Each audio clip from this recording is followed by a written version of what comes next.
Throughout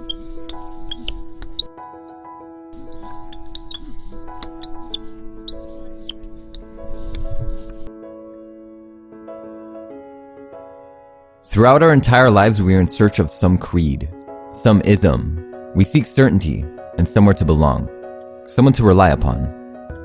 You come to these things out of fear. I mean, even with videos like these, you probably watch them seeking some kind of certainty. You're looking for someone to tell you how to live. You're probably looking for that one video to tell you exactly what to do, the video that will make everything click. You are seeking certainty and security, but there's no such thing. With that being said, please keep watching my videos. #I love you. Encouraged by Osho, he would like to make us more insecure, more uncertain, because that is how life is. A truly alive man will always feel insecure. If anyone knew what was going to happen each moment, then life is just a dead, mechanical process waiting to be played out. A secure life would be worse than death. When you say you are certain, you declare your death. You've committed suicide. And I know in saying this, I'll get a lot of comments from people like, oh, well then should I just quit my job and go live on the streets? And the answer I'd give is, I don't know, man, maybe. There isn't really a cookie cutter answer. Each situation is unique. Life is not a stagnant pond. It's a dynamic, flowing river with constantly changing circumstances. Now, obviously being stable and having security is not totally a bad thing. I talk a lot in my videos against consumerism and materialism, but that doesn't necessarily mean enjoying the materialistic things of the world is bad. Osho himself, the spiritual guru, owned 98 Rolls Royces. 98. So obviously he had an enjoyment for the material things in life. Does that make him incapable of being someone you can take wisdom and advice from? With this, I have experienced both sides of the spectrum.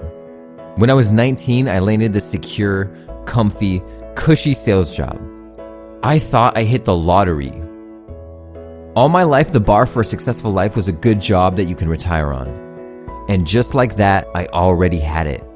I was making more money than I knew what to do with. And luckily I had some good family around me teaching me how to be frugal.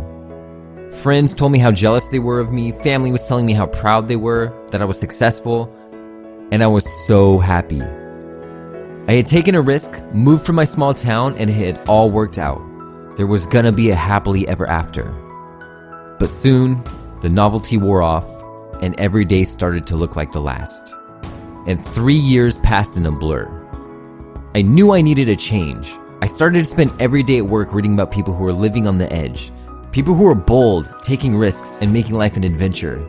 I read about people saying, fuck the standards of society. People would sleep in their truck or van. They would Airbnb and couch surf and travel and go where their heart desired. So, eventually I got fired from this job. I wonder why. I decided to take all my savings and spend a year sleeping out of my truck and doing nothing but surf and train martial arts all day. It was scary, but a risk I wanted to take. And suddenly, it's like I had life breathed back into me.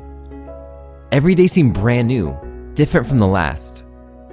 Every day was a question of where would I sleep, what would I do, and where would I go? Until soon, routine took over, the novelty wore off, and every day seemed to be like the last. I felt exactly like I did in that stuffed professional workplace. I just had less space, less things, and more time. And it was never a question of having money or not having money. Having free time, not having free time. It was always a question of my awareness. It's not bad to seek comfort. It's not bad to seek the material things. It's always a question of the place it's coming from. Is it coming from a place of compulsion, of seeking completion? It didn't matter if I was at the cushy job or living in the truck. It was only a question of my awareness in each moment. I wasn't necessarily more happy living out of the truck. I felt happier because the danger and novelty forced my attention into the present moment.